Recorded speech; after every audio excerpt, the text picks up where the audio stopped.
na sani fa yayi juriya yanzu ne na cin magaji a fagen soyayya na haɗe da mai sona mai share hawaye na.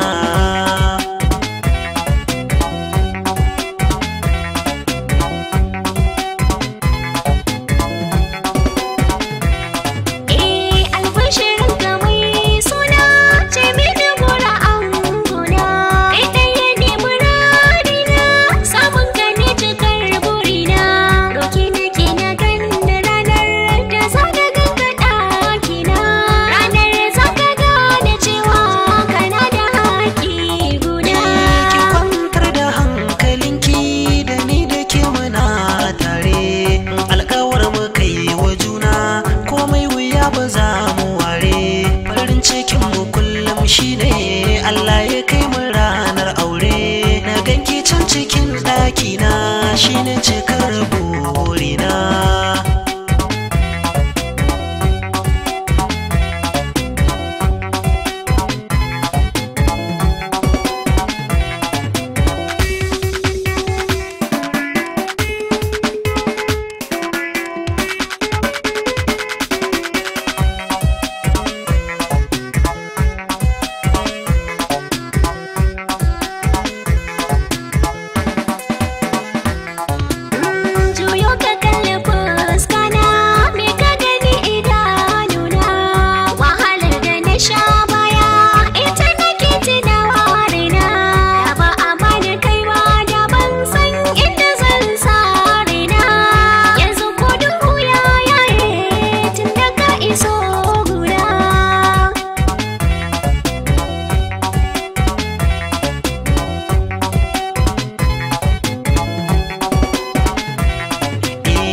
So idan ki kyakkyawa ya ɓaci da zubar kwalla da ni da ke abun kowa sai mun zamo abin kalla kin zama tawa na zama naki sai mu gode jallala domin ko ya cika mana burin mu ilahi sarki.